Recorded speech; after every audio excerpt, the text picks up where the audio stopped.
뽑아봤어요. 뼛속까지 월급쟁이 사업가 세상으로 뛰어들기라는 제목으로 한번 준비해봤습니다.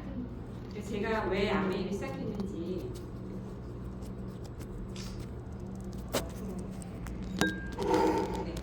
네. 일단 제가 누군지부터 좀 소개를 드리면 저는 이제 이번 주 다음 주면 47세가 되고요. 최근까지 지난 8월에 직장을 그만뒀어요. 두 아이의 엄마이기도 하고요. 그리고 제가 왜 이 아메이를 선택하게 되었는지는 제가 인생에서 이루었던 좀 작은 성취 몇 가지로 시작을 얘기를 풀어나가야 될 것 같아요. 첫 번째, 저는 서울대 입학해서 졸업을 했고 공공기관 아직도 좀 인기가 있잖아요. 공공기관 입사해서 육아휴직까지 포함하면 14년 동안 일을 했고 지난해 10월에는 제가 속했던 중소기업이 IPO를 했거든요. 코스닥 상장하는 데 참여해서 IPO 성장까지 같이 하는 그런 경험을 했습니다. 그리고 아마 네 번째 인생의 변곡점은 아마 아메이를 만난 게 아닌가 생각하고 있습니다. 20대 저를 소개해드리자면 일단 서울대 경제학부 졸업한 거는 인생이 잘 풀렸던 것 같아요. 근데 그 다음부터는 사실은 잘 풀리지 않았는데 고시도 떨어지고 남들 다 유학 간다 해서 저도 따라가 봤는데 결국 몸도 좀 아프고 해서 중도 포기하고 돌아왔어요.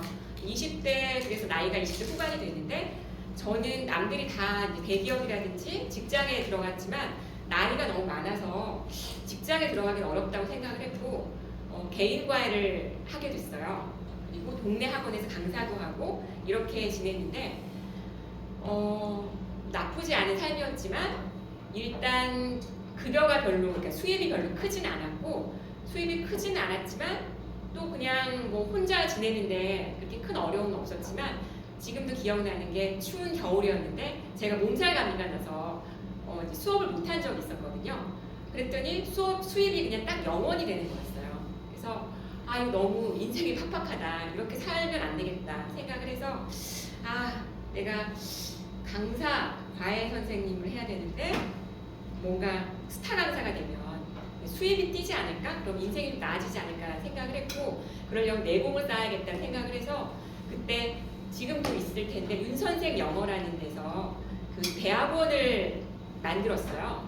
네, 그 윤선생 영어 대학원에서는 모든 학생에게 장학금을 줬어요.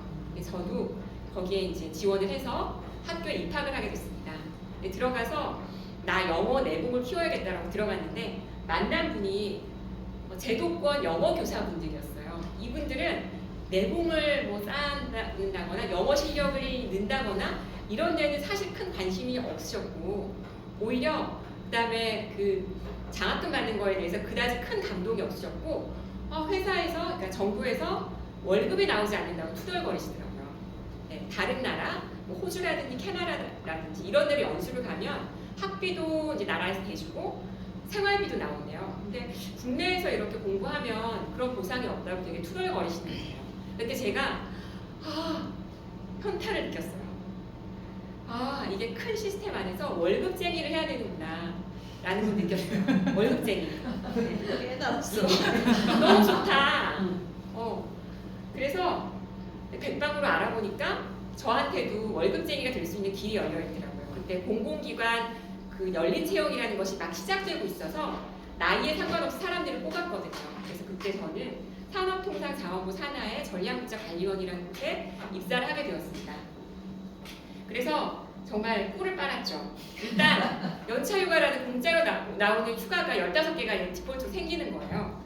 그리고 아파서 제가 이제 지금 이제 TMI Too Much Information 공개하는데 집에서 시댁 문제로 대판 싸우고 회사를 못 가겠어 정말 병원에 들어간 적이 있었거든요. 일주일간 이렇게 정신적인 이렇게 멘탈 붕괴돼서 그래서 나 이제 더 이상 직장 생활도 못 하겠다라고 생각을 했는데 일주일간 그래서 회사를 못 나갔어요.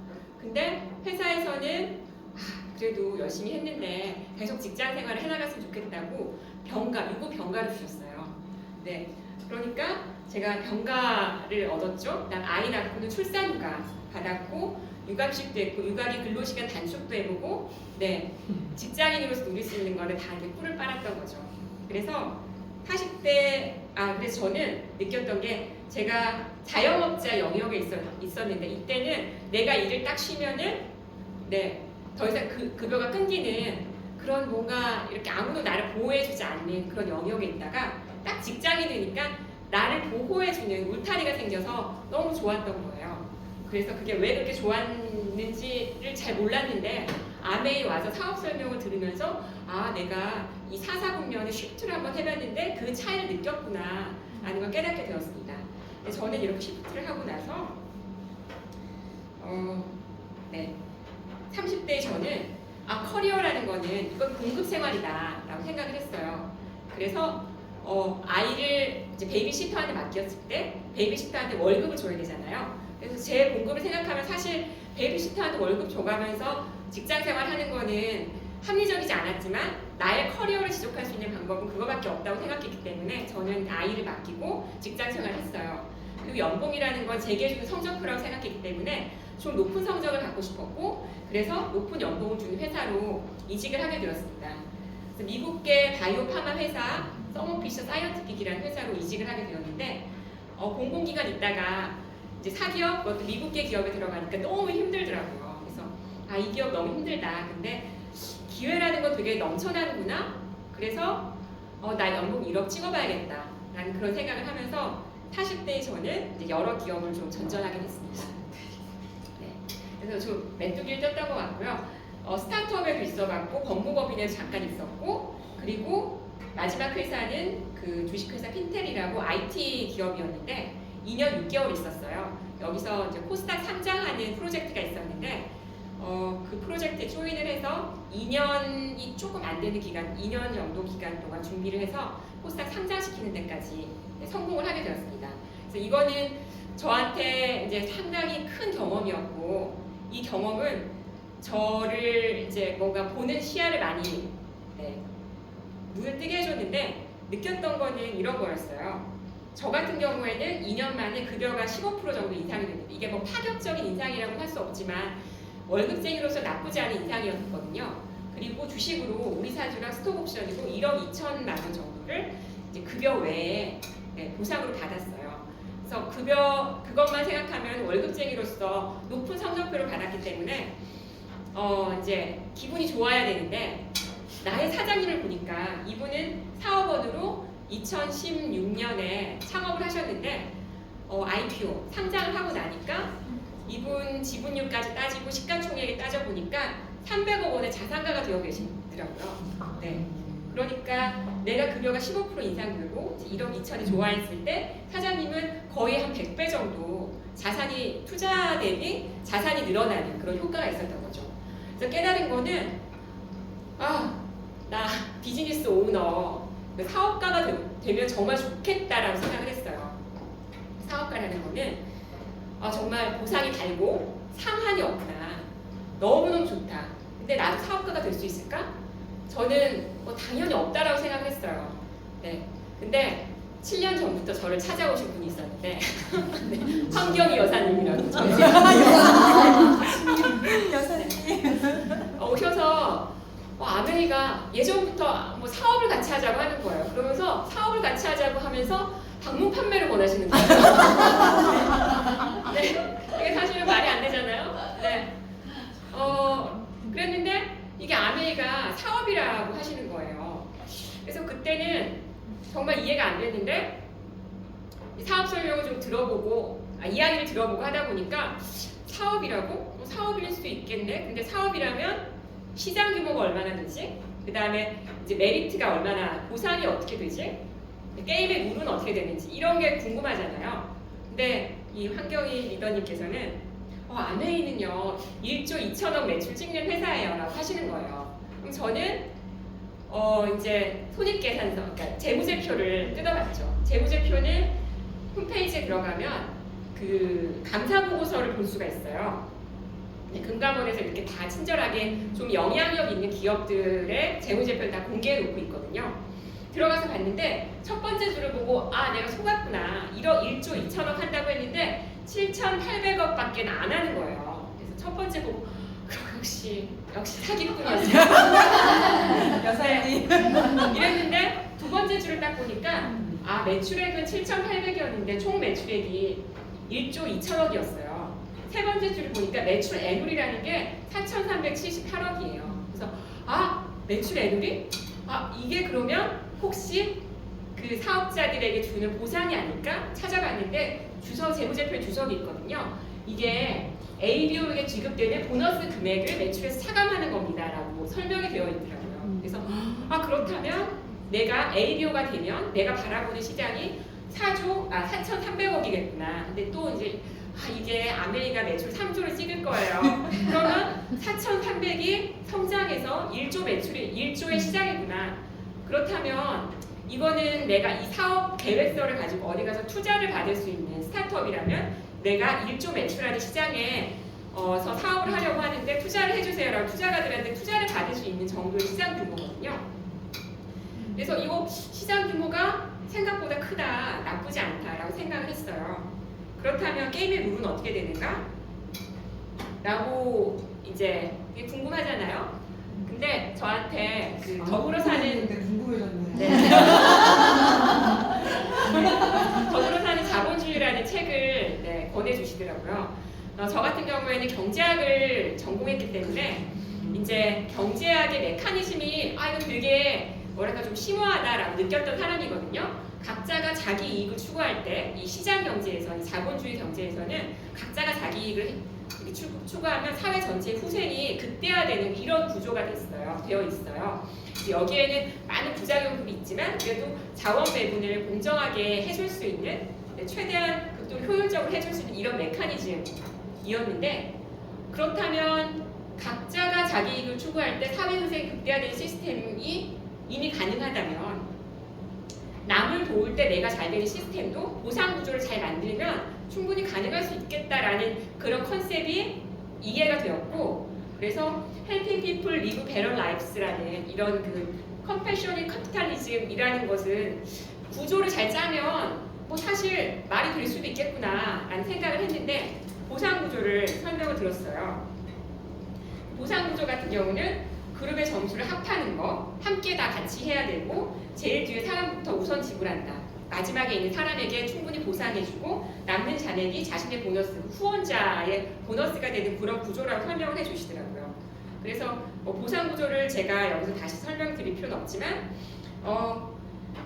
내가 잘 돼야 나를 후원하는 사람에게도 남는 게 있잖아요. 네, 그러니까 나의 성공을 도와줄 수밖에 없는 그런 보상 구조이고 나 같은 경우도 내가 후원을 받고 맨날 저희 경희 리더님께서 네, 여사님께서 영양의사님께서 계시고 책도 안겨주시고 이러는데 그러면 제가 좀 미안하니까 좀 나도 이렇게 좀 하라는 대로 따라해보고 싶다.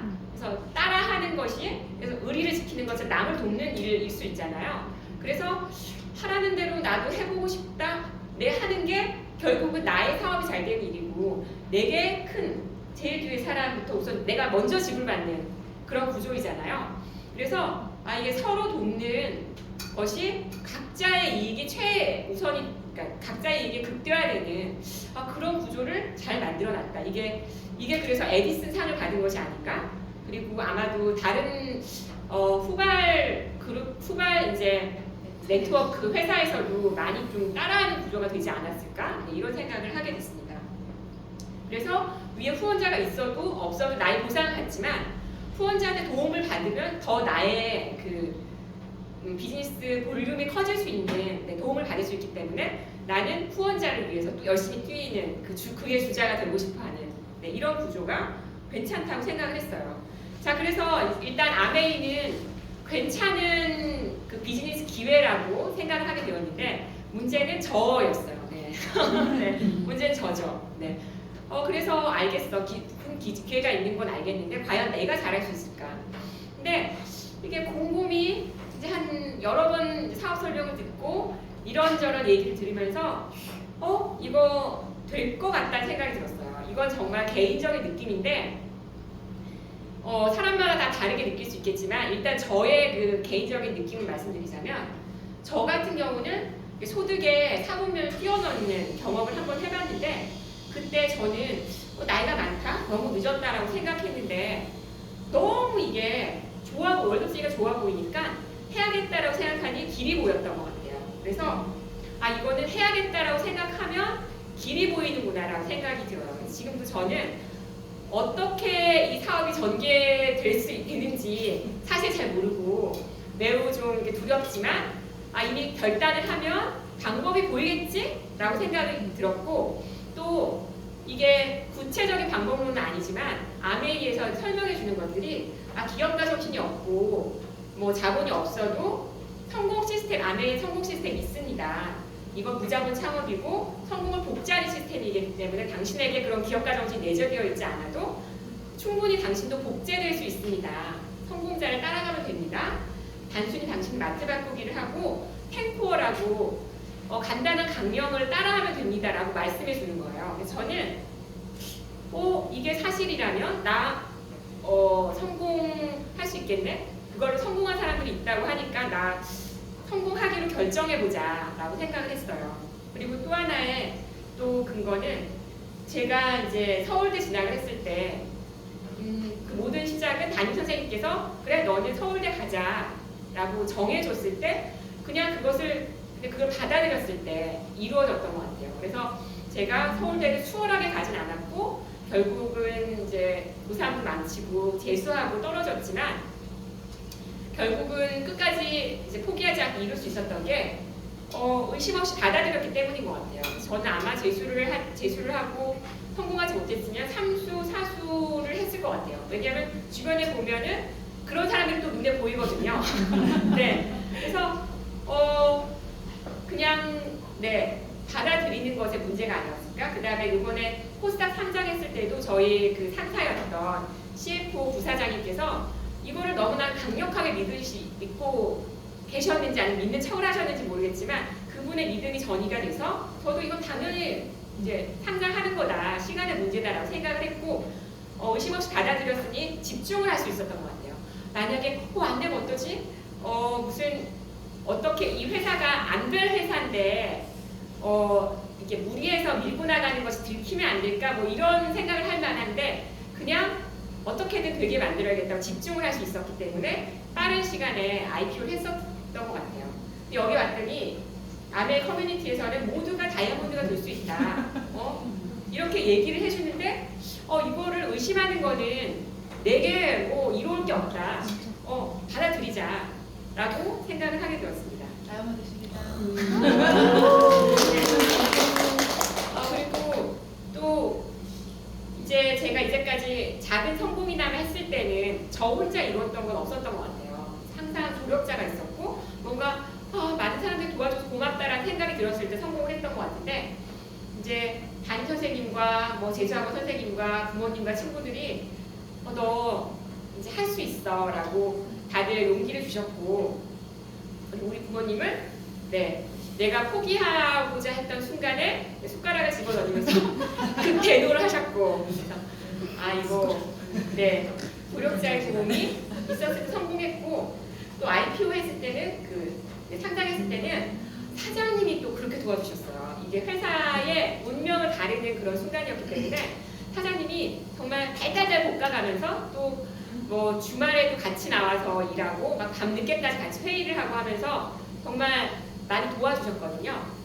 그래서 코스닥 상장을 하게 되었는데 코스닥 상장 딱 끝나고 나니까 이제는 제가 하는 어느 프로젝트도 도와주시지 않으시더라고요. 제가 비전을 만들겠어요, 미션을 만들겠어요, 회사의 중장 발전 전략을 만들겠어요.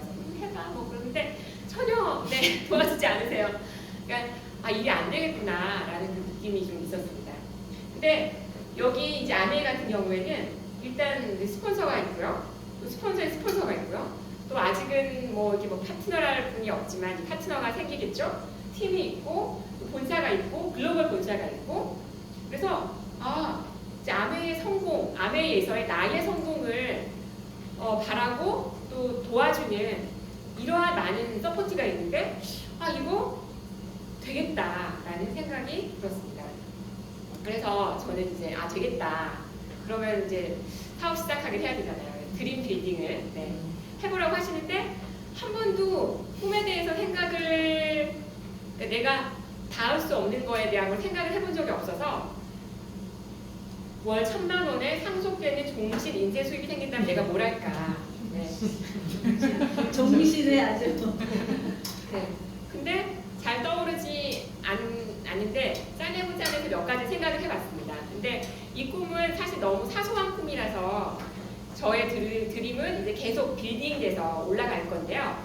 저의 이 작은 품을 저는 제가 월 1,000만 원에 상속되는 종신 인재 수입이 생긴다는 이 가설이 좀 가능성을 보이면 그 가능성이 월 100만 원 정도 수입으로 입증되면 정말 이렇게 액션을 해볼 건데요.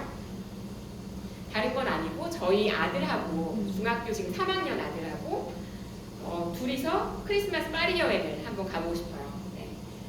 예전에 출장으로 크리스마스 즈음에 파리를 가본 적이 있었는데 네, 뭐 걸어다니기도 좋고 크리스마스 상점도 되게 예쁘고 좋더라고요. 그래서 저희 아들하고 여행을 하고 싶고 네, 저희 딸은 네, 방학마다 영어 캠프도 보내고 원어민 영어 선생님도 붙여서 아이가 실제로 살아있는 영어를 좀 배우게 이렇게 도와주고 싶고요. 그리고 드림이 한 개 더 있는데요. 그 드림은 뭐 이런 겁니다. 저 아메이의 성공은 아메이 다이아몬드는 성공자를 6명 만들면은 네, 아메이 다이아몬드가 되고 그래서 이제 팀을 이끌고 리더가 되는 거가 결국은 이제 큰 성공이잖아요.